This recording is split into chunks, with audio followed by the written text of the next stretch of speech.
Hi everybody. We will start in Hello. 3, 2, 1. Let's go. Hi, and welcome to the Gamedev meetup. And this meetup is a special one. We'll award the winners of the contest BRSD. But before that, Jon Hook from BoomBit will tell us about finding audience for hypercasual games and tell us where to advertise your games. So please, John. Awesome. Look, thanks for having me. It's great to be here. Obviously, we got a Um, it's fine. I will just remove pin. Yeah, go. All right. Okay, cool. Let me just share my screen again so that you can all see it. You see that? Yeah. Awesome. Yeah, today just we've got a real mix of people here. So I've tried to do some content that's interesting for people looking to get into hypercasual, people that have published games, people that are trying to publish games, and as quickly as I can in a short period of time, I'm going to just whistle through like how you make them, how you test them, how you scale them. And people are always asking me like, how do I get a publishing deal? How do I negotiate a publishing deal? I've written a couple of articles, so check out my LinkedIn, they're on there, and lots of devs have commented. So let's dive into it. So for those of you that don't know BoomBit, based in Poland, 200 people in Gdansk, publicly listed, and we're not, we're very successful at hypercasual, but we're very focused on free-to-play games, and have been on an interesting journey since our CEO started the company in 2014 to sort of where we are now. And very quietly over the past 6-9 months, we've actually been building up a very strong external publishing team to work alongside the internal development team that we have in Gdansk as well, and currently working with some awesome studios in Eastern Europe. Next slide. Seems to be a bit stuck. Oh, the choice of presenting live, just skip loads of slides. So here's a couple of our free-to-play mobile games. Hopefully you might have played a couple of them. So Idle Inventor was out last week. Really fun idle game for those of you that like those. Hunt Royale, anyone that likes kind of Minecraft, check that one out, super fun. Just came out of soft launch, had 1 million downloads already. That was built by an awesome indie dev. And our latest hyper-casual games, 2 very different games. We had Shoe Race with the awesome team in Turkey, Cappuccino Games. It's been out for about 6-8 weeks, already had 10 million downloads. I'm going to share with you a few insights on how we scaled that, because it's a little different to the usual hyper-casual playbook. And super cool game. I wouldn't say it's classic hyper-casual. If you play it, it's got a bit more meta, slightly different. It's got some nice IP in it.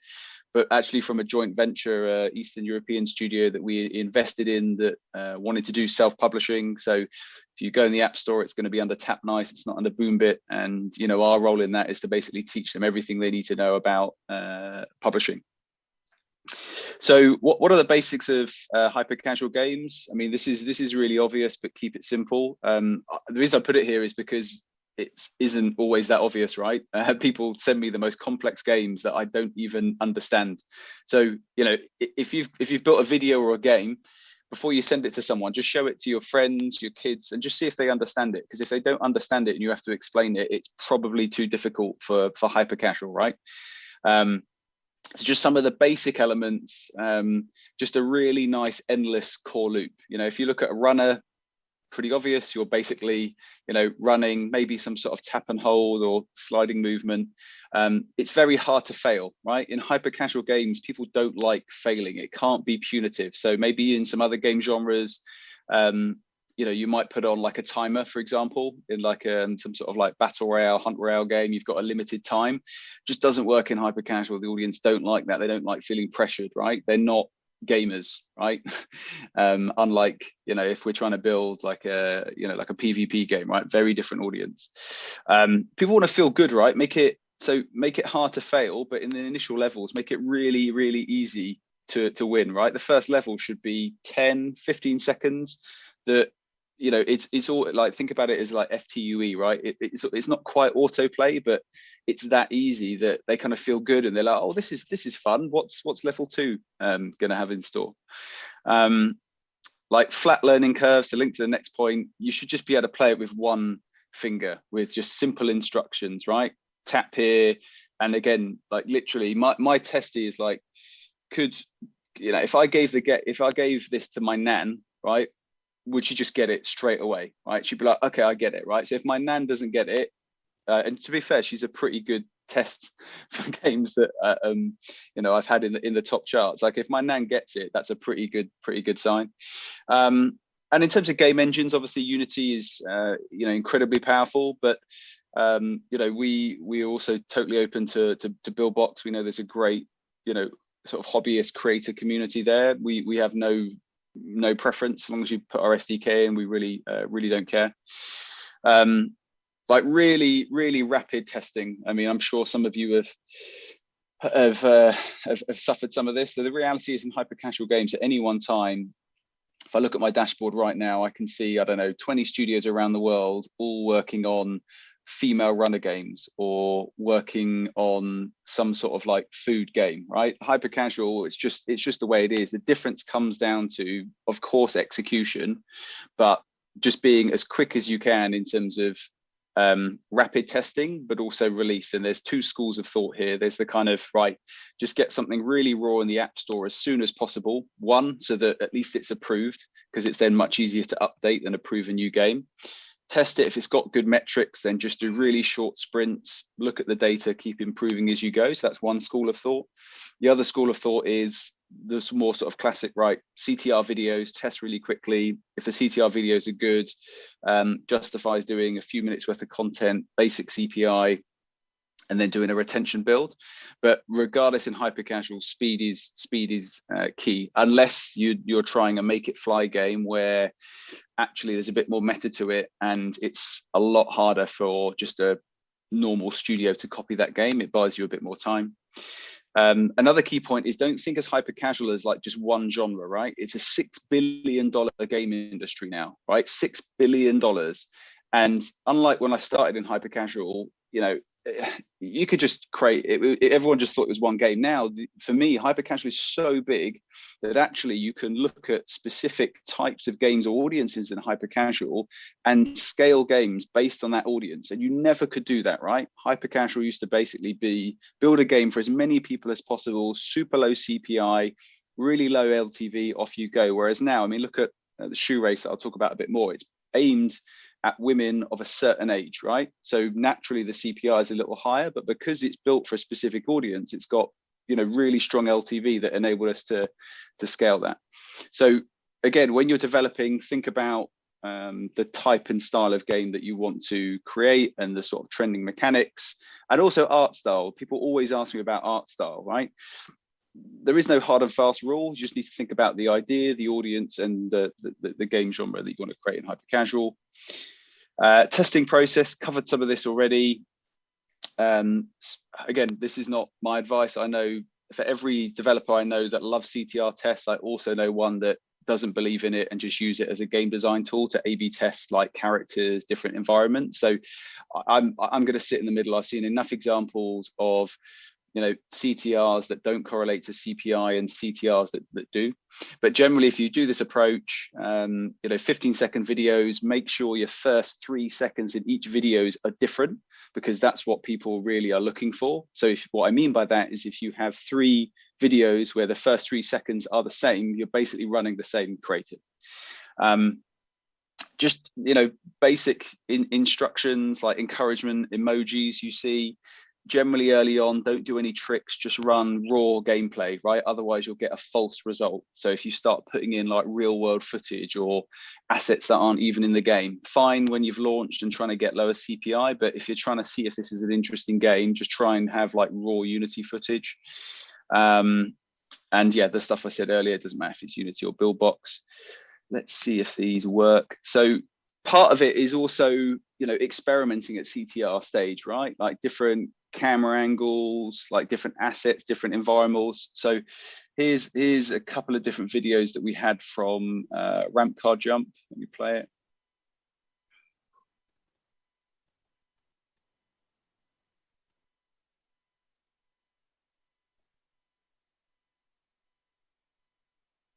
So that's one option. They tend to do quite well, sort of like winner versus loser, noob versus pro. Here's another one.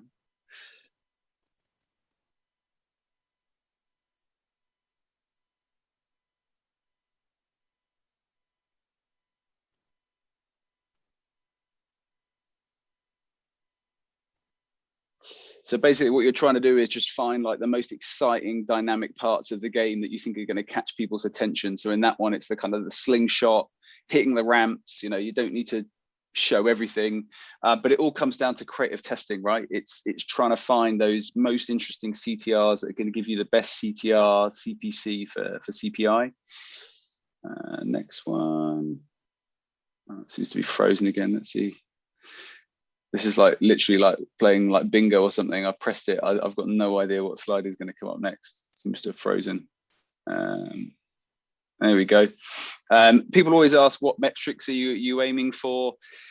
Again, every publisher or studio that self-publishes, you're going to have a completely different view on this depending on what your goals are. So what I mean by that is, you know, are you basically going after revenue, market share, chart position, in which case, you know, really it's all about revenue, CPI, profitability, doesn't really matter so much. You'll pump that back into UA. If you actually want to make money from your game, then most of us have got bills to pay, you know, post-COVID, we want to go on holiday and stuff. Personally, I would like a paycheck. So profitability is also kind of important. But generally, you know, 4 or 5% is the industry standard on CTR. CPC is also important. So what that means is like, what is the cost of acquiring those users? So anything under 20 cents is interesting. But again, to my earlier point, consider the game genre, right? ASMR games, generally, you're going to need a much lower CPI. LTV won't be as good versus like an action game. CPI is going to be a little bit higher, cost of acquisition a bit higher, but your LTV should be stronger. So actually you can afford to bid higher for those. Where do you find inspiration? Where do you get games from? You know, probably a lot of you look at these channels every day, you know, TikTok, Instagram, YouTube, Steam, itch.io, popular culture like Netflix, HBO. Literally go take a walk, just open your eyes. Literally anything can spark an idea. Like literally I was sorting out a contract with my legal team and one of them said a really stupid comment and it was actually a really interesting idea that one of the studios I work with is now working on. So literally game ideas can come from anywhere. And of course the hyper-casual charts are an obvious place to see what's trending. I mean, personally, I don't necessarily look at the top of the charts. I'm looking around sort of 800 to 1500 in chart position. That's where the games you want to hunt for are being tested, so you can kind of see what other people have seen. Can you please, for those of us who are just starting mobile game development, explain CPI and all the other acronyms? Yeah, sure. So you've got, so CPI is cost per install. So really simple, how much does it cost you to buy a user? So generally in hyper-casual, something around, depending on iOS, Android, you know, 20, 25 cents could be interesting, depending on your, you know, lifetime value or ARPU, average revenue per user. CTR click-through rate, so from your video, you know, what percentage of people are looking at it versus actually clicking on it. And CPC, cost per click, what that tells you when you're doing CTR is, in the absence of a cost per install metric, how cost effective is it to buy the people looking at this ad? So anything under 20 cents is interesting. So I hope that's and LTV also. Yeah, LTV is lifetime value. So when you're trying to make a decision on if your game is publishable, it's at a simple level, it's a balance between what is the cost per install. So what does it cost me to buy Elvis versus how much is Elvis spending in my game through watching ads, or maybe making purchases in my game. And basically the cost of acquiring Elvis should be lower than how much Elvis is spending in the game. Yeah. And how much higher that number is, again, really depends on how much money you want to make for the game. Because if those numbers are the same, then you could scale the game, but you're going to make no money, right? If that number is...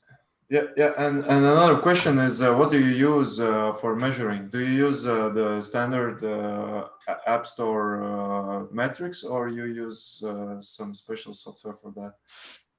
So there's some great attribution companies out there, you know, AppsFlyer, Tenjin, Adjust, Singular. So usually you will be using one of those, or your publisher will be using one of those attribution platforms rather than purely relying on the ad network's numbers or Facebook's numbers, plus you know, other analytics like Firebase, Game Analytics, something like that as well. Yeah. Okay. So when you're trying to make a game, again, there's so many variables that can literally make the difference between a game that you could publish and a game that you just throw in the bin. So playing around with, you know, different themes, different environments, different, you know, like behind me, like does a truck work better than a car, than a motorbike, different camera angles, you know, mixing different mechanics, like trying a run, you know, like a runner with a stacking game, for example, or mixing some simulation with a puzzle games. We're seeing a lot of that in hypercasual. UI UX, I'm not expecting all of you to have this dedicated UI UX person, but again, if you work with a publisher, they should have someone dedicated to this. And again, it's the difference between a 2 and a 5% CTR, right? Just shaders, color palettes, you know, look at games in the top charts and just study them and look at some recurring things around sort of colors that they use for certain objects. They're generally very, very bright, right? They're not, you know, bar maybe some of the 2D games, they're not really very dull or black and white. So some of this I'll skip over and not go into too much detail. I'm just conscious of time as well. Right, so just a few tips in terms of game design and scaling your game. So I always give this advice because people are like, well, how many games should I make? Where should I start? So I try and split it into three buckets, right? First of all, look at what's in the charts, because obviously there's something in it that is doing well. How could I make a better version of that, right? Not a copy. How can I make a better version of it? 2, you know, blend mechanics. That's where innovation comes from, right? Okay, well, what's been done, what hasn't been done? See if anyone's combined like a driving game with a puzzle game. I mean, obviously that's been done, but just as an example, try and blend mechanics or even 3 mechanics. And then your wild card. So what I mean by that is, again, just something totally random that you just see on TikTok. And you think, hey, I can actually think of a really cool mechanic to add to that video. Let's just do a short, you know, CTR video and see if it works, because some of the best ideas have got no science or logic behind them at all. You see it and you're like, oh, that won't work, and it gets like a 12% click-through rate, right? So don't just assume in hypercasual something won't work. Be data-led. So whether you think CTR can match up to CPI or not, what CTR can tell you is give you, if you don't know if a red car works better than the blue car, or a ninja works better than a blob character, put it in a video and let players tell you the answer. So for me, game design, there is some art to it in terms of what we know that works, but again, when you get to sort of an advanced testing stage, the data will lead you to chart success. Look at where players are dropping off in your game, figure out exactly where it is, where is the player churn, right? All the data is there to help you make better games. And of course, as you start putting ads in your game, it's that, you know, again, there's real science to it, but it's that balance of how many ads per session, when you put them, the mix of rewarded videos, interstitials. But again, your users will tell you the answers. Next slide. Yeah, ad experience, not going to spend a lot of time on it, but just goes without saying that it should naturally just fit into the game. So just a nice example here from Slap Kings. You know, of course, you want to upgrade the power of your slap. So you watch a rewarded video and you can slap someone harder and progress through the levels easier. We see a lot of rewarded video through like reviving characters. We see a lot of nice rewarded video monetization around kind of skins, like upgrading your characters. And also, even within hypercasual games, very popular now, there's almost like a mini game within the game itself to get like a 4x, you know, 6x power up or something that you get for watching like 2 rewarded videos rather than 1. Like where do you scale your games? I could do a whole session on this, but I see this a lot from when people pitch me for investment for their hypercasual studio, and they've written a business plan and there's loads of good stuff in there. And then when it comes to UA monetization, it just literally says one UA person that's going to scale our games on Facebook and Google. Now, don't get me wrong, you can scale a game very profitably on Facebook and Google, but for hyper casual, if you think about this hyper casual audience, like core audience, like 16 to 40, there are certain people of a certain age that are on Facebook newsfeed, right? Those people generally aren't on Instagram, and those people on Facebook feed generally aren't on TikTok. So for me, not enough people are talking about the power of TikTok now in hyper casual, both for testing, so like the virality of a video. So I've put an example on here of some testing we did for Shoe Race that our team were doing in Eastern Europe, in the US, in Asia, to see, how people were sharing, commenting, and also how they were just making their own take on it. But for us, this is why Shoe Race is really interesting. The reason this hit the top charts was not because of Facebook and Google to start with, it was because of TikTok, right? Over half of our initial installs were coming from TikTok, right? So I think more focus needs to be on TikTok. And what I will say about TikTok is, again, from a creative standpoint, what works on TikTok will not work on Facebook, will not work on Unity. So what works on TikTok is really shit creative with like really geeky voiceovers and like just weird spelling mistakes. That works really well on TikTok. The audience love it. But you put that on Facebook, they probably would like reject your ad, right? Of course, I borrowed this from Tenjin. I couldn't find a 2021 version, but this is for Android. There's some very powerful ad networks out there. Some of these I'm sure you'll know: AppLovin, IronSource, Unity, Mintegral, Vungle, AdColly. This isn't just for hyper casual. This is obviously representative of all mobile games, but there's loads of great networks out there that you will need to test for each game. Also influencer marketing now, a bit like TikTok, is getting bigger and bigger. So it's really worth engaging with influencers, and it's very easy to track as well. It's not this black box. Last bit really quickly, because people always want to know, okay, I've got this great idea, I've got this game, how do I get a publishing deal? But this is really to help you, all of you listening. It's not about getting a publishing deal, it's about getting the right deal and negotiating the right terms in your contract, because people often, they don't read, they get really excited. Oh, I'm going to get X amount per prototype. Great. So here are the questions you should actually be asking before you even discuss money. I could give you a list of 100 questions, but I've not written them all down. So does the publishing manager you work with have any experience about game design, right? Because that's what you need help with, versus someone that can just run a CTR test, right? Can someone actually give you feedback in your game and help you learn? How many studios is that publishing manager working with? Like, are they working with 5 others, 20 others, 30 others? Because if they're working with like 20 other studios, how much time are you going to get? You need to make a decision on what's more important to you, like getting feedback right now, chart position, profit. How does that, can that publisher scale games? Can they scale them profitably? Where do they stand on copying games? It happens a lot. Have they got a legal team that can jump on this pretty quickly? If a publisher rejects your game, can you take it to another publisher? That is a really big one. People always assume the answer is yes. Read your contract, because 50% of the time you won't be able to test it for like 3 months, 6 months, by which time the idea would have gone.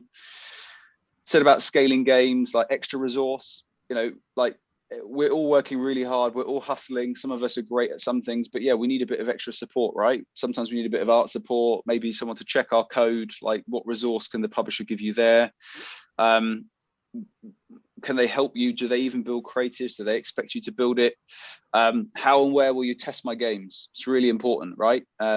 If you're just testing on Facebook for certain games, for me, that's just not good enough anymore, right? You need to be looking at, again, depending on the game, you need to look at Snap and TikTok, right? Because we've launched games that had, if we'd have just looked at Facebook, we wouldn't have published the game, but had literally sub 10-cent CPI and Snap on TikTok. What do you mean by testing? So some people, they will only initially just test on Facebook and look at the CPI on Facebook, and if it's not, you mean testing the ads, right? Or Yeah, the game testing itself? that. Yeah, the game itself. So uploading in the store, and the publisher will run a campaign on Facebook. Yeah. And if it doesn't make a certain CPI, they just kill it, right? Okay. So what I'm saying is, I'm not sure that is the right approach anymore, given what I've said about all the different types of hyper casual games and how big like TikTok is, Snap is. Sometimes, again, depending on the type of game, we might also test it on one of the ad networks I've mentioned, because I think it's very easy just to say, oh, it didn't hit my metric, I'm going to kill it. Okay. Well, But the question is like, can you say anything about the game from the ad? Like, because I see lots of these ads on Facebook that are actually has nothing to do with the game itself. It's totally different game in the ad, and yeah. So my view is, like I said earlier, if you're doing initial testing, it should be raw footage from the game, right? It's not a trick, so that you know that the results you get from that ad are accurate. yeah. What you're seeing is a common, I mean, if there's been some pretty big discussions about some of the Homescapes ads, it's quite a common tactic to try and scale a game to boost it to the top of the charts, just to find any content that people really click on.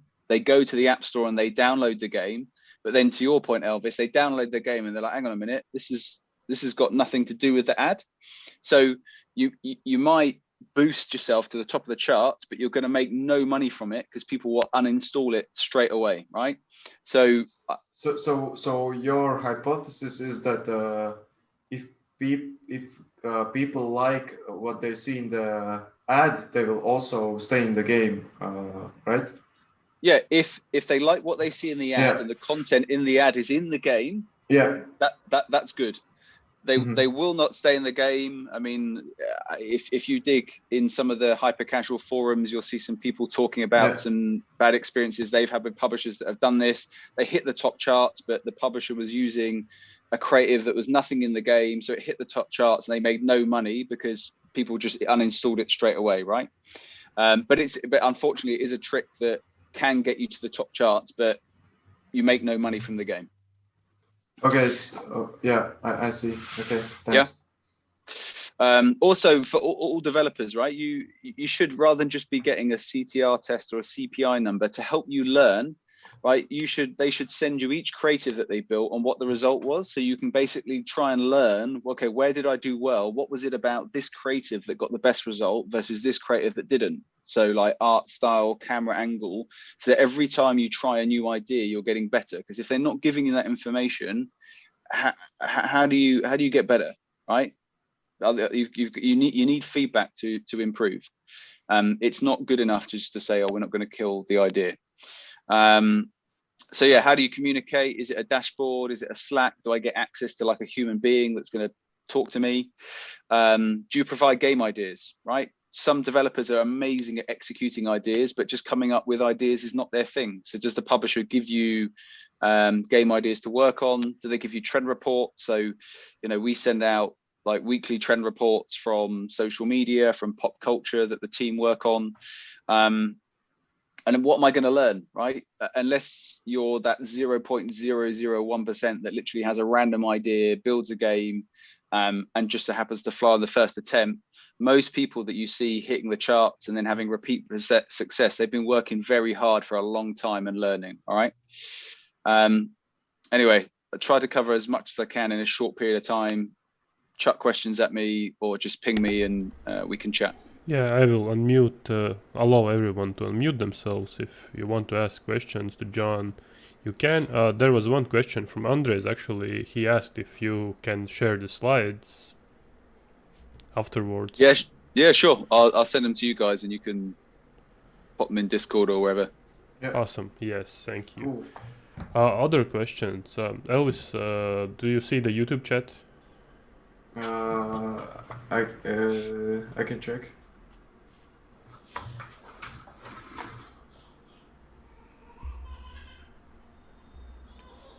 Okay, I found it. Yeah, one person was asking, what about those awful Hero Wars ads? I think that was about those like ads that with fake, fake ads basically. Yeah. Yeah. Yeah, I think we covered that one. It's just a golden rule. You could do some cool stuff. I mean, this is where pop culture comes in. Like if you can see stuff trending, by all means, like a certain tagline to try and get people's attention. But yeah, that's always the rule of thumb, is like generally if it's not in the game, people aren't going to hang around, right? They're downloading it because they thought this was really interesting. If they can't find it or something like it, they're going to leave. Yeah, do you feel like these fake ads build like a bad reputation for good hyper casual games? Because I feel like they do actually. People sometimes just don't want to play hyper casual games anymore because of those Yeah, I ads. mean, look, to be honest, I think there's two things, right? It's not just a hyper casual problem; it's an industry problem, right? There's a Yeah, lot of examples in the trade press right now that are not hyper casual. I think for hyper casual, the difficult thing is what players don't understand is they're free games. So you look at any review, people always complain about the amount of ads, but you have to make money somehow, right? If you want to go spend money on IAPs, great. So I think that's the other thing, is each publisher has a very different monetization strategy, right? Some are very aggressive in the first 4 levels because they know retention is not good. So they're just literally, I don't know, 3-4 seconds in the game, you might get an ad, right? So I think that's another thing when you're playing games is, dial a bit more into the ad experience, particularly in those first 4 levels, and you'll see what I mean, right? Some people, like, it's even hard to see the content because you've just got ads everywhere, right? Is nowadays ads the only monetization that hyper-casual games use, or is there other monetization methods too? Yeah, again, I think the really successful developer publishers now are realizing that if you play Make It Fly, just as an example, that if you build a nice game with a bit more meta and you build in IEPs into the game, it works, right? Some of our games have got 10 to 15% IEPs in them, so in-app purchases where people are spending money on like better cars, for example. So for both the publisher and the developer, that's a massive bonus versus pure ad-based games. But yeah, generally hyper casual games are pretty much all ad based. They might offer like, ad free version for like 99 cents or something, but most hyper casual games are generated by, rewarded videos, interstitials, banners. You're seeing a few that are testing audio ads now. Do you see the trend of lifetime value of a user going down? Like, that YouTube saw this dynamic that the ads are becoming, people are putting ad blocks, and they have this ad blindness, I guess it was the term, that you stop seeing the ads, and you start clicking on them. So the click becomes a lot more expensive, and actually earnings from ads goes down. Do you see that in hyper casual games that people No, stop? look, I think the main thing in hyper casual is that it's as competitive as ever because you've got more and more people developing hyper casual games. So of course it is getting more competitive. You've then had some big changes that I'm sure you've read about from Apple around iOS 14.5. Yeah. That have certainly seen now a lot of people now are testing only on Android. So have definitely seen some pricing changes the past few weeks because you've just got simple math of more and more people testing games on Android. So you've got more competition for those eyeballs on Android now. But yeah, again, overall, again, my perspective on hyper casual now is that it's really, I don't like the label hyper casual to start with, right? Because we all play games. I don't label the games I play. I tell you the game I play. So for me, the really interesting space, and this is where I see it going, is I'm just excited about free to play games. And I'm seeing some really cool games that are taking, maybe some simulation from hyper casual, and layering it on like a merge game, but with a really nice modern, almost like 3/4 screen merge board. I'm seeing some casual games that again are taking some influence from some hyper casual games. I really think that's where it's going in free to play games, and definitely I know a lot of studios now are looking at, you know, they've got like one team for hyper casual and one team focused on just other free to play games now. You know, so I think there is a healthy balance between hyper casual games, ad-based games, but also building games that, you know, that really drive users to spend more time and more money in games.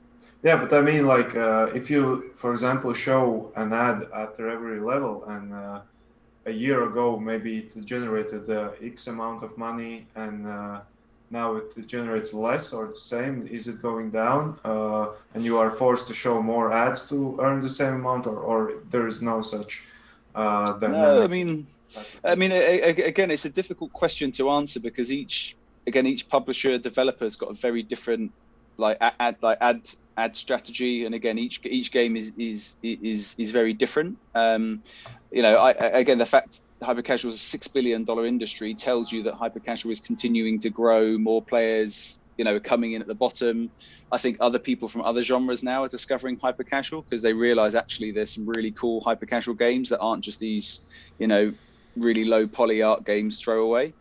So I've not seen any trends there. To be honest, I'm seeing the opposite, which is if you can get that nice balance of, you know, not a hybrid game, but if you can build a little bit more meta into it, I'm seeing actually the opposite, that actually our hyper casual games now are around for 6 to 12 months, making like 6-7 figures profit, not revenue. So for us, we're seeing the complete opposite, maybe because we're making a different type of hyper casual game, but yeah. Yeah, so we have a few questions in Zoom chat. I think those might be the last ones. I don't know how much time you have. Yep. So from Janis Gittendorf's, like, how much content is expected from the first testable game in terms of unlocks, etc.? Like, I guess it's MVP, right? Yeah, and again, every publisher will have a different perspective, right? Some want literally 10 minutes of content. I think that's completely unnecessary. I think if you've got 2 minutes worth of content, right, there's more than enough to then get that approved from the App Store, run that first cost per install campaign, have a really quick look at playtime, and make an accurate decision. Is this you know, worth, you know, the publisher and the developer spending time on, you know, versus, you know, the amount of time and cost it would take you to do 10 minutes of content. Maybe if you're super fast and you've got assets you can reuse, game engine that you can spin up, fine. But for me, 2 minutes is perfectly fine, right? And then if you get a good result, sure, do 10 minutes, get some ads in it straight away so you can see that balance of cost per install and ARPU, and then you can make a really good decision if this is something that you can progress on or not. Yeah, then another question was, are idle games considered as hyper-casual?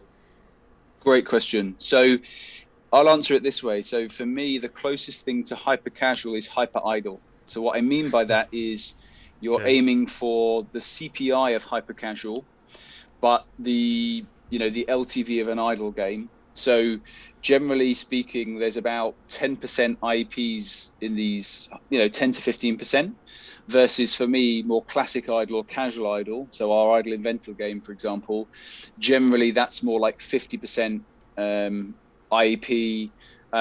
You're looking at like, forget day 1, day 7, day 30 in that kind of scenario.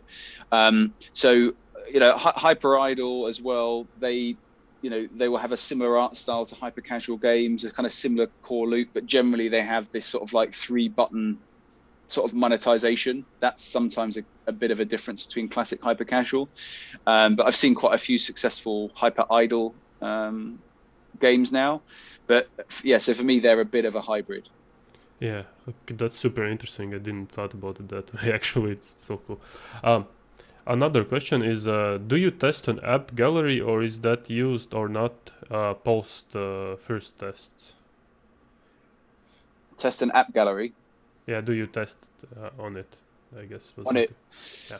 No, I mean, so what the test process, again, a video, it's just a video. You look at the CTR, then the next stage is you've got the app approved. You're pointing the creators at the app in the App Store, and that's what we're looking at on Google Play, iOS, and we're looking at the cost per install. We're looking at the number of people that click versus actually install, so the store conversion data. Generally, we aim for a 70% conversion rate.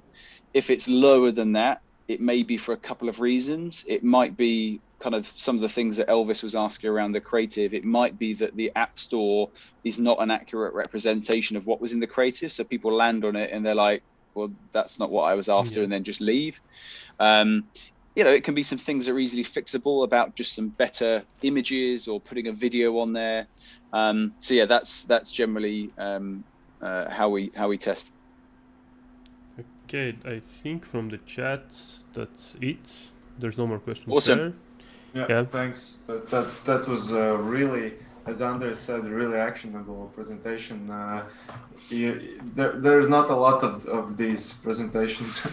So no worries. But look, it's awesome that you invited us here, and there's great things happening in obviously Latvia. The heritage of hypercasual is awesome. So yeah, feel free to ping me. Always happy to chat about anything in detail: game design, art, testing, UA monetization, like the investment side, contract side. So yeah, thanks again, and chat to you all soon.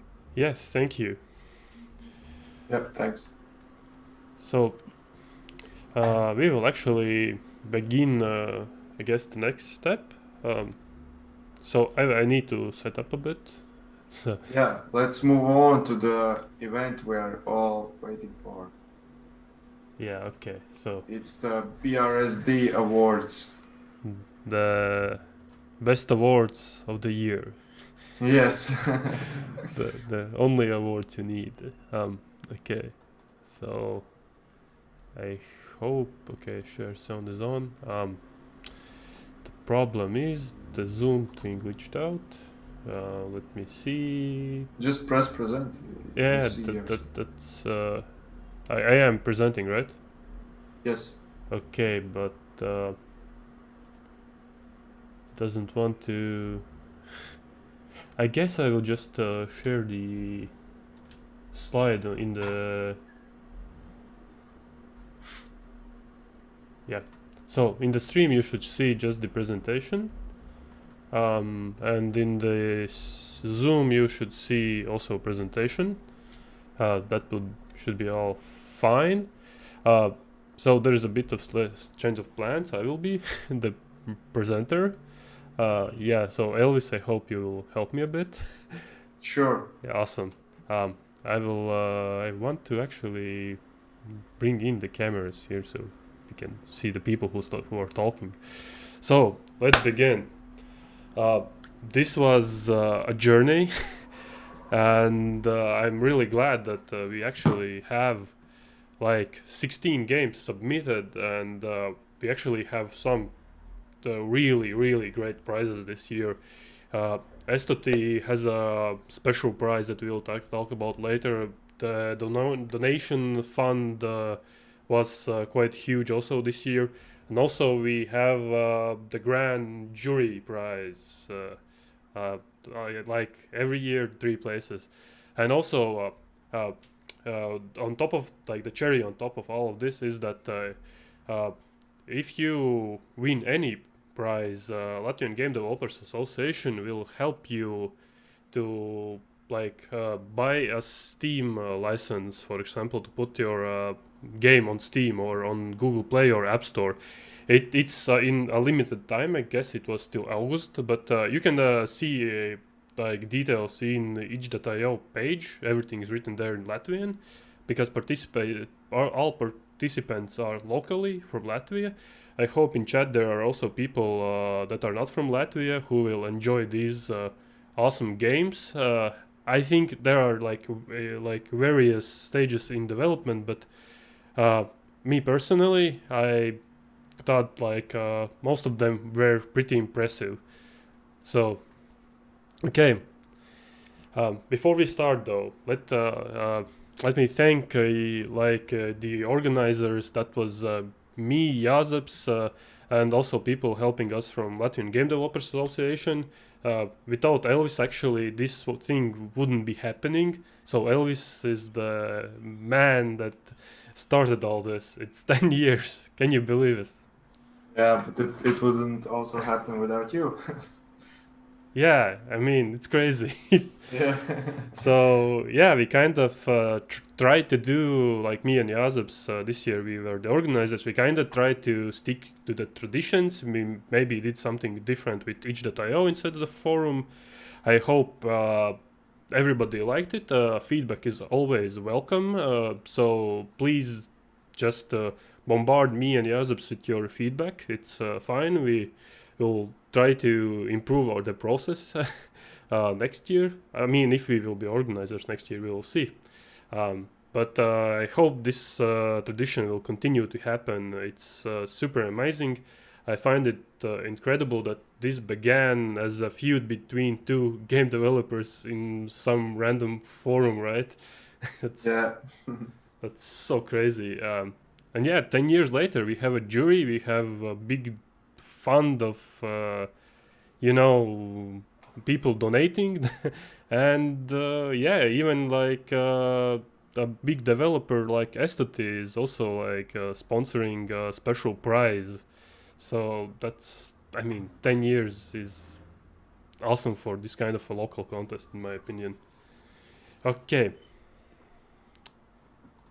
Let's check out the games. I put this video together last night.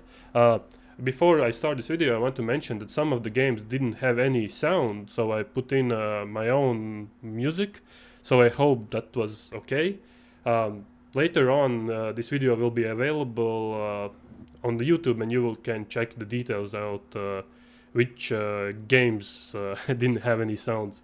It's just to, like, I don't want to make a false impressions for the games. They maybe wanted to have a different impression, but for the trailer, like for this compilation sake, they have sounds like put in them. Okay, disclaimer's over. Let's do this. Let's watch the awesome trailers.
So yeah, those are all the games. Thank you for watching the whole 17 minutes of it.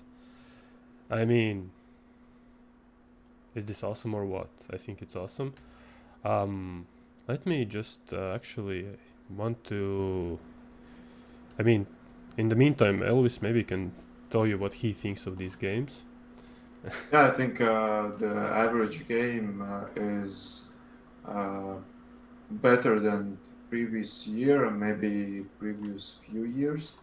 So I'm really glad that the level has risen. I don't know why. Maybe because of pandemic, people have more time to work on them.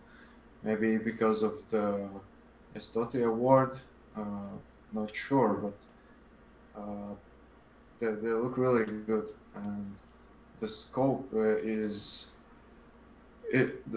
The scope for most of the games was like perfectly chosen so that it can be finished by the end of the contest. Yeah, totally. And okay. I do agree. I also was like surprised by the quality of the games this year. I mean, you can like actually like see that most like not all of them, but most games are like complete in my opinion. Like you can play through them, and that's a big yes in my opinion. That you can like play a game like that in such a contest. And also we saw there was actually like we allowed the games to be continued from Global Game Jam and mazais beidzot darīt. And there was the strategy game that we saw last was actually continuation of this jam. But Is this the only game from Global Game Jam? yeah, Or- unfortunately, I don't know why some people I know that participated in mazais beidzot darīt. They didn't like continue the games, but they made a new game for this jam, not jam but contests, I guess. Maybe they got tired of the idea. I don't know, but still, I think it's like last year. I think also like there was like one or two Global Game Jam games in the list, like in the running for the prize. So that hasn't really changed in these years. People, I think, tend to create new games. Yeah. So let's continue. As you see on the screen, it's the Estoti Special Award, and wait. Let me just. Sorry. No. No. How can I go back? No. You can't see this. No. I'm sorry. I need to go back. Almost spoiled everything. Oh no. Okay. So the first prize is Estoti Special Prize. As you just saw John's presentation, you have all the necessary knowledge now how to advertise your game, but still, I think sometimes you just need a little push. So Estoti decided to award one of the mobile games, like mobile game participants, and like give this little push. Like they will help you with marketing materials. They will give you a budget for advertising on Google Play and or App Store, and yeah, and Estoti will chose this winner. And I think, in my opinion, they did choose the correct game, and I'm actually very excited about this. So maybe some guesses to what game it is, like in the chat or something.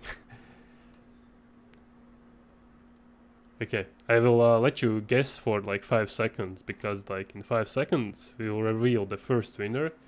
I really hope this developer is available, but if not, that's fine. We will inform all developers of their prizes later.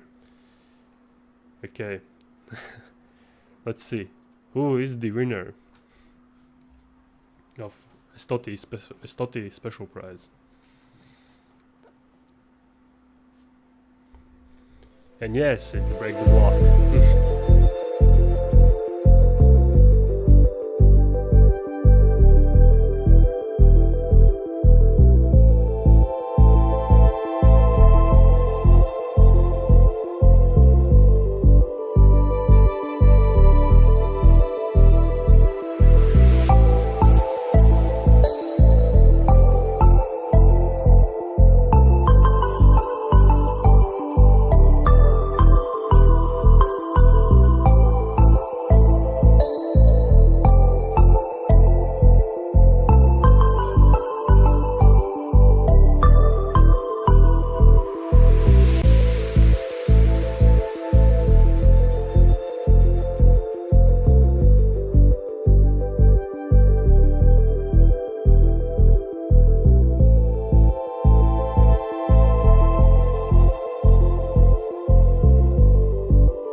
Yeah, Okay, is congratulations. anybody from Tinko Games here?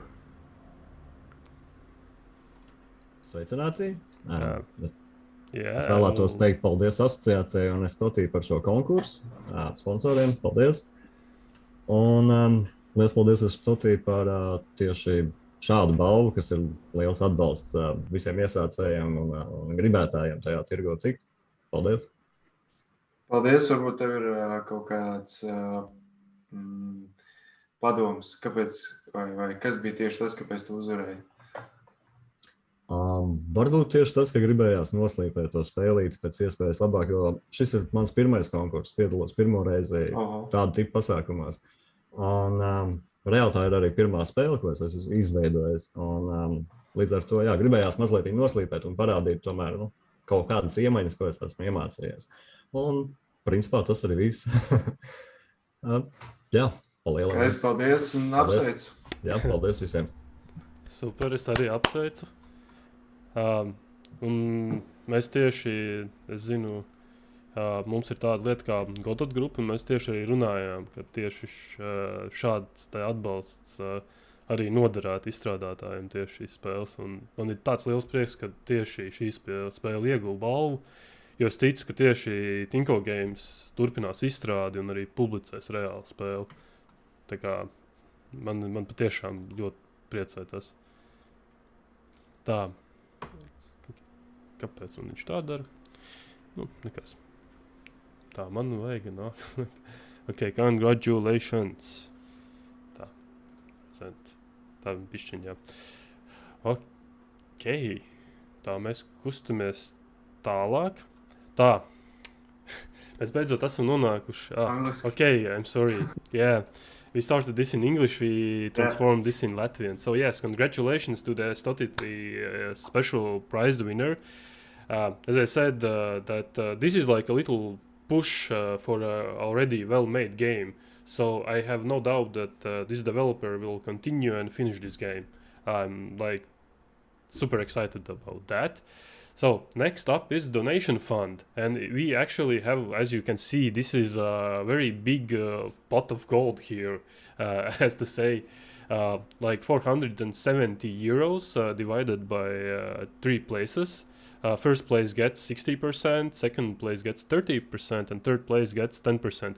And if you see your name in the donations list here, give yourself a pat on the shoulder, pat, because you are awesome. Thank you very much for donating, and like this is in my opinion, this is a very good how can I say this, inspiration for someone to continue to make games, because community gets together and just donates. Hey dude, make your game, here's money. Survive for few days more and make your game, I guess. So I mean, this is I really feel like this is such an awesome tradition that Elvis has started here, and really cool. Yeah. So without further ado, let's see which is the third place. I want to like, what do you think? Like donators, like people who donated, voted on games, and who do you think they are like made in third place? Let's see.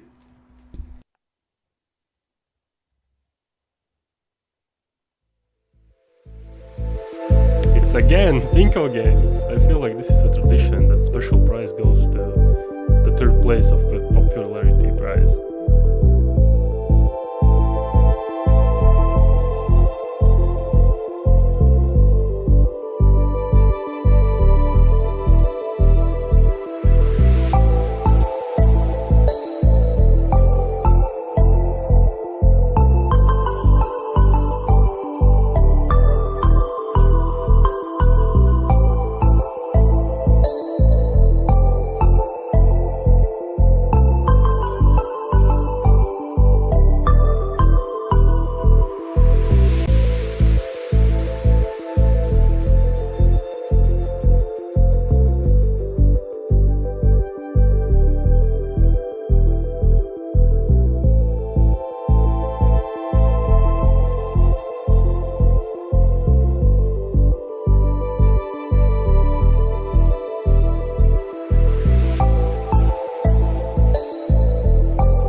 Okay, let's bring back Martin here. How do you feel about this, Martin? God. Wow, that's a surprise a bit.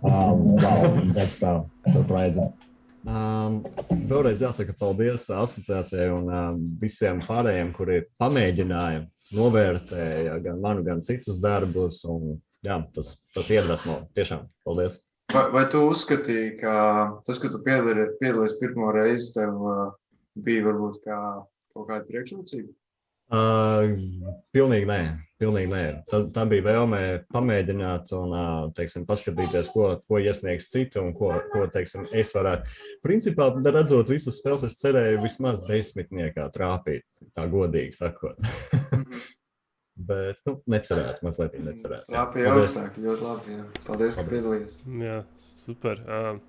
Es arī domāju, tas ir tikai pierādījums, kad es to pirmkārt atzinu to spēli, un arī otrkārt paši ziedotāji, tas ir publika arī atzina, kas paspēlēja, ka tai spēlē ir potenciāls. Tā kā uz priekšu. Okay, second place. Yeah, a round of applause for Tinko Games. Awesome. Okay, let's do this. Let's do the second place. And here is actually, this will be pretty cool because I guess previously also like the jury and the like donation fund places like were pretty scattered. So a lot of games will get some kind of prize this time. So it's pretty wild. It can be any game now, really now. So let's see which game it is.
Okay, Sīmanis, are you there? Jā, es esmu. Oh, yes, I am. You can speak in Latvian, it's fine if you want to. Sorry, just a brain freeze. I did not expect to get the second place, so thanks for everyone who voted, and thanks to my colleague who did the programming so I could focus on the art. Why did you expect? Did you think that the average game will be better, or did you think that your game is not so good?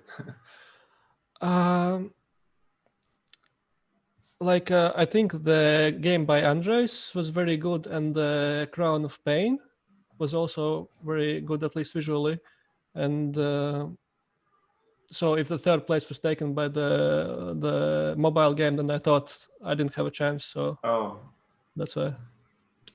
Well, yeah, it seems that your game is better. Nice. At least than one of them. Okay, thanks. Yeah, and also in my opinion, it's also Jāzeps seconded me on this, that it's actually very well deserved, because we saw you putting together team. You also were streaming, drawing art all the time for this game. You basically you started this game in Global Game Jam, so it's basically long, there has been work actually put into this. So I think you should be proud of this. Yeah, but nothing stops others from working on them. Yes, for of course. longer. So that's everybody's choice to work the last week or longer. Yes. So yeah, this is well deserved, and congrats. Thanks. Yeah. So let's continue. I am enjoying this. I really like giving people prizes. Too bad I didn't participate. Okay. So, okay. This is very important. So, who do you think was the most popular game from the donation fund? So, I think... you know what? Let's just see. I won't keep you any longer. Yeah, the drum roll. Okay, let's go.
Congrats to Andres. Andres, can you unmute yourself?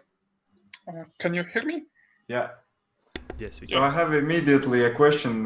What was your inspiration for this idea? How did you come up with it? At the start of this year, me and my brother, we had a brainstorm meeting that we want to do some hobby project game. Let's observe some problems that are in the games or problems that have not been successfully addressed by the games so far.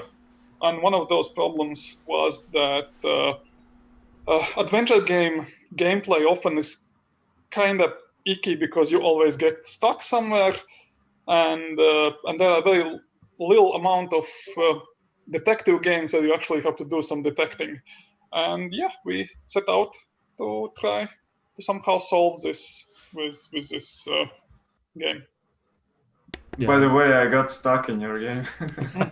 I was also about to say the same thing. I couldn't figure Yeah. out the second puzzle. I mean, it's a challenge. Still possible to get stuck. Yeah, so congrats, and this was probably the most unusual game that was submitted in any of our contests, and that I was really happy to see that somebody has come up with not just another shooter or another like action game, but yeah, something totally different, and it seems that players also like that. So yeah, congrats. Thank you. Yeah, and the art was like superb. It was beautiful. Yeah, it was really good. And music too, actually.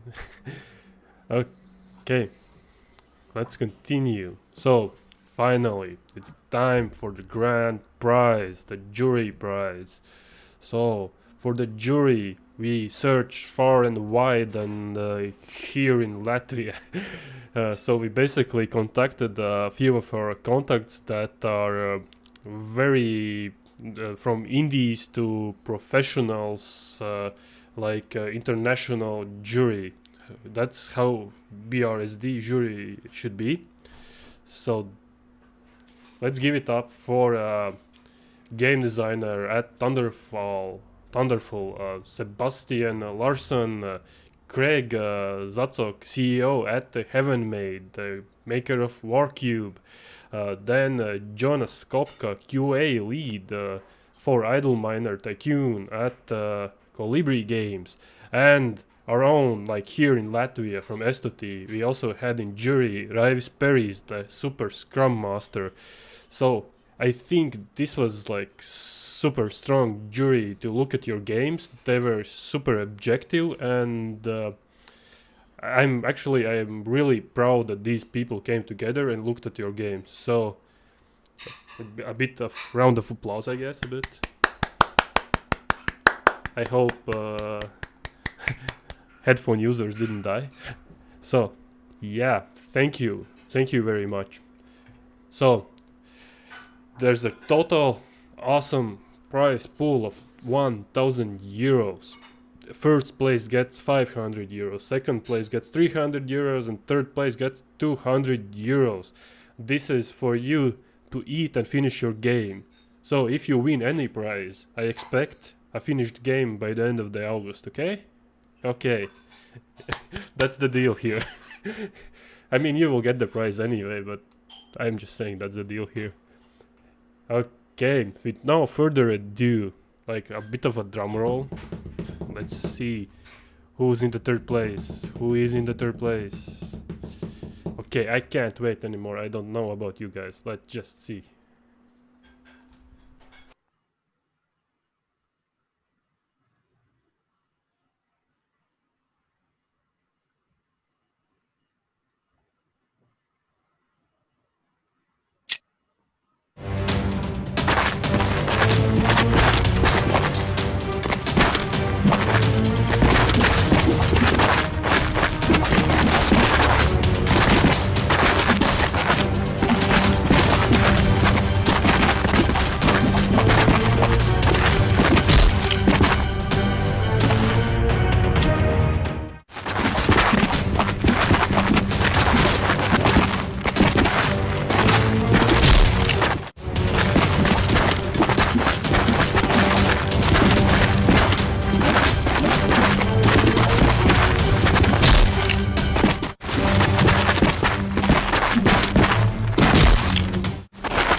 Okay, congratulations, Nauri.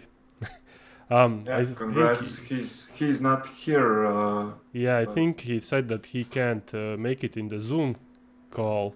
I mean, we can wait for 1 minute. If he doesn't show up, we can just read whatever message he writes in a YouTube chat. Well, we cannot read because it's WTF. You didn't really expect this. I think this was one of the most well-made games. Yeah, Like- same here. Like I don't know why he didn't expect that, because it was really the scope was good, and the quality and everything was really greatly designed. Yeah, I mean, even the controls, like, if you didn't see it, everything in the game actually controls with one finger, so it kind of counts actually as hyper casual, because Nauris was saying that it's not a hyper casual. I mean, if we take controls, just controls, I think it does count. That said, though, the combos and everything you can do with one finger, it was so responsive. It's crazy. And he's in chat. Okay, Yeah, he says thank you. let's hear from Nauris. He just joined the Zoom. Oh, cool. Hi, Nauris. I think we can't hear you for some reason. Yeah, unmute yourself. Tagad dzirdat? Yeah. Yeah. Hi. Čau, čau! Ciao. Hi. You can No speak problem. Latvian. It's fine. Yeah, no problem. So I'm gonna speak English, I guess. Thank you so much. I didn't expect any prize, actually. It was just a fun project I wanted to make for a while, and so yeah, I just made whatever I wanted, and I didn't really expect to win anything, but it's a nice surprise. Thank you so much. So did you make it especially for the contest, and if there was no contest, you would not make it? Well, it was more like a mental excuse for me to take the time and make it. So Yeah. maybe Okay. I would have made it, but probably not. Yeah. Well, that's good to hear that actually this contest motivates people to finish games. Yeah, great. And congrats, really good job. Yeah, congratulations. Remember about the deal. Now that you have a prize, you have to finish the game. Thank you. Oh shit! you picked the wrong person. Then I never finished. I mean, the jury picked you. I didn't pick you. The jury okay. thought like you are worthy. Okay, I'll do my best to finish it. Yes, that's thank you. what I like to hear. Do your best. Okay, let's move on to. I hope the next place, if the browser lets me. Yeah, it does let me. It's weird. The Google Slides presentation for some reason doesn't let you like click off a slide with the video. And okay, let's get out of the way any technical stuff, whatever.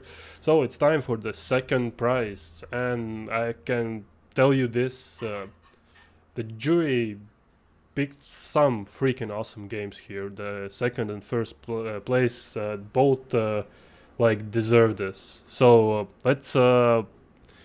I won't hold you long. Just let's give a round of applause for second place, whoever it is. Let's be proud of them. Okay, let's see.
So yeah, is Jan's here?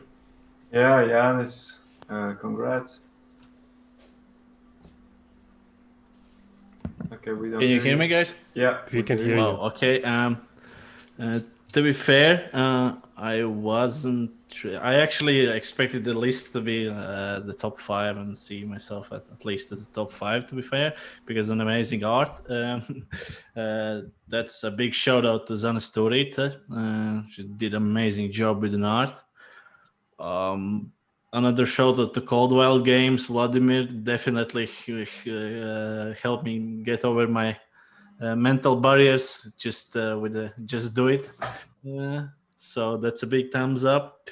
Yeah, I was kind of skeptical about getting into top 3. That's definitely because of the game design, which this contest actually gave us me personally the somewhat thoughts about it when I finished it, because I wanted to polish more. That's why the sound was chosen by Yanis, because I didn't put the sound in and I tried to polish the game so it's at least a glimpse of what it can possibly be with the match 3 elements and the roguelike style. And this contest helped me, us with Zane, a lot to get the ideas where this game should potentially go and how the pace would go and all that stuff. So yeah, the contest was definitely worth it in the terms of feedback and getting the general thoughts out of it. So yeah. So do you have any further plans with the game? Yeah. With I cannot say the specifics yet, but there are plans already going on in the background. And I can safely say it's a Q3 game for sure this year. So yeah, there's me and Zana is actively working. I am actually moved to full time to the Gamedev now. So there's not too much for me to know about it. And this is my first commercial game, first big contest as a prize contest. I previously worked on some prototyping, game jams and stuff like that. But yeah, with help of Vladimir, who helped me just do it. I mean, let's make a game and then help push through, and Zana with an art. And that's definitely was a stepping stone in the right direction. So yeah, the game is planned in Q3 this year, so at least for early access. Awesome. Yeah, really a good job. Yeah, thank you guys so much. Definitely good job. And also I wanted to say that it wasn't only like art. All art was really good, but also like the game mechanics and everything, that like how it the attacks. I mean, at the first I didn't get it, but when I like scrolled over the characters, it said like which blocks will make them attack, right? So it was very interesting to just find those blocks and attack. And also there's another layer, there's skills there which like you charge up and then attack. So it's a simple formula, this match 3, but you managed to create layers there, which I think made this super interesting. And also about the music, so I think you prioritized very well here. You made the things that mattered, and things that less matter you put if I may, for the game I'm working right full time now for about 2 months. Previously it was like experimenting with ideas and stuff, and yeah, it's still with the game design we are moving in very similar direction with the more fast-paced action, because we try many different things, and it's really difficult from the game design perspective to get the good gameplay out of match 3. So you have to think a little bit in the sides to get what it can be done with. So yeah, we are definitely experimenting, but I think we are on the right track with the idea how to improve the game design and experience very much faster. Yes, definitely. Again, congratulations, well deserved. Thank you very much, guys. You said you did this also for feedback, so don't get to ask Jazeps for the jury feedback. I think your game had some, so yeah. Yeah, thank you guys. Yes, congratulations. Thanks for participating and congrats. Yeah, awesome. So it's time for the grand prize. I can tell you this. This was also very well deserved. I see a pattern here that people who get prizes, they don't think they deserved it. I think that's a lot of like, pardon my French, it's a lot of bullshit. You should be proud of your game. Like, real people, industry people looked at your games. They said, hey, these games are awesome, so be proud of them. So without further ado, let's see the grand prize, the BRSD 10 winner of the contest. Let's have a bit of applause here. I am excited. I am very excited for this. Okay. Okay. 3, 2, 1. Let's do this. So this will be so much fun.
Okay, Simon, what do you have to say for yourself? I don't know.